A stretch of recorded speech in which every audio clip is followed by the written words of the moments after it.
Olá, reta final de preparação para a prova e tem aquele assunto que sempre aparece, né?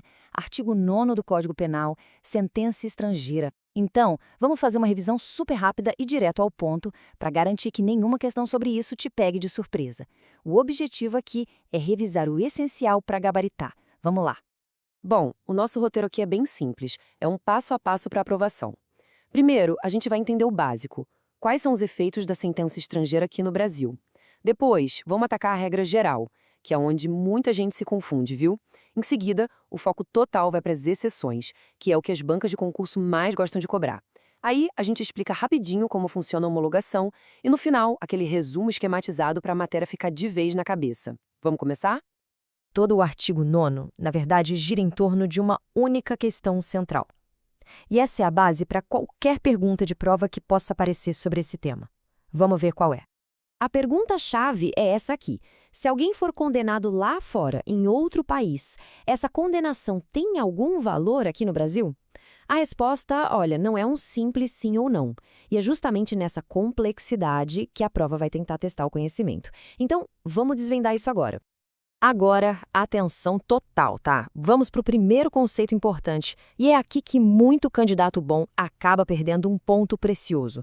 A regra geral sobre esse assunto vai contra o que a gente imagina logo de cara. É isso mesmo que está aí. A regra é que os efeitos de uma sentença estrangeira já valem no Brasil sem precisar de homologação pelo Superior Tribunal de Justiça.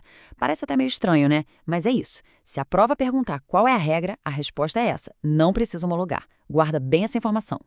E a doutrina, como grande Damásio de Jesus, confirma isso. O exemplo clássico, aquele que mais cai em prova, é a reincidência. Imagina só, uma pessoa foi condenada na Argentina. Depois que cumpriu a pena lá, ela vem para o Brasil e comete um novo crime. Aquela condenação argentina já serve para considerar essa pessoa reincidente aqui, o que aumenta a pena dela. E isso acontece de forma automática, sem precisar de nenhuma homologação. Esse é um ponto fundamental. Ok, então se a regra é não precisar de homologação, o que a prova vai cobrar com mais força? Exatamente, as exceções.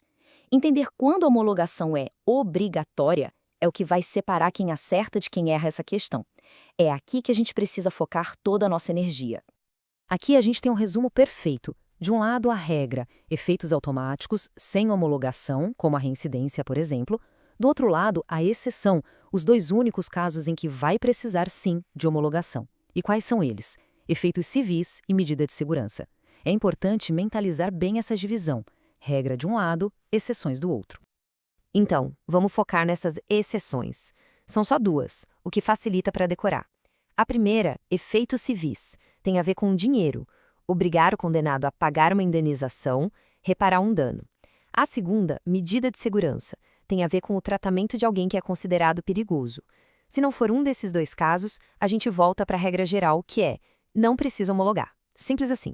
Certo, já sabemos que para efeitos civis e para a medida de segurança, a homologação é obrigatória. Mas e aí? Como é que isso funciona na prática?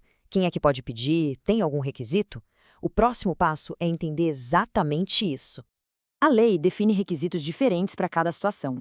Olha só, para os efeitos civis, a iniciativa é da vítima, ou seja, a parte interessada precisa pedir a homologação. Faz todo sentido, né? É um interesse particular dela. Agora, para a medida de segurança, a coisa é mais formal. A iniciativa é do Estado. Precisa existir um tratado de extradição com outro país ou, se não tiver, um pedido formal do ministro da Justiça aqui do Brasil. Chegamos na parte final, a revisão definitiva. É agora que a gente condensa tudo que foi visto até aqui num lugar só. Esse é o momento de tirar um print mental, de anotar e de revisar minutos antes da prova para garantir o acerto. Então, vamos fechar o raciocínio. A regra geral é: não precisa de homologação. O que precisa ser decorado para a prova são as duas únicas exceções. Primeira, efeitos civis, que precisa do pedido da parte. Segunda, medida de segurança, que precisa de um tratado ou de um pedido do ministro da Justiça.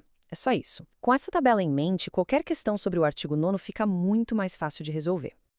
É isso, o artigo 9º parece complicado, mas no fundo ele é bem lógico, né? É só lembrar da regra geral, que é a de não precisar homologar, e das duas exceções, efeitos civis e medida de segurança.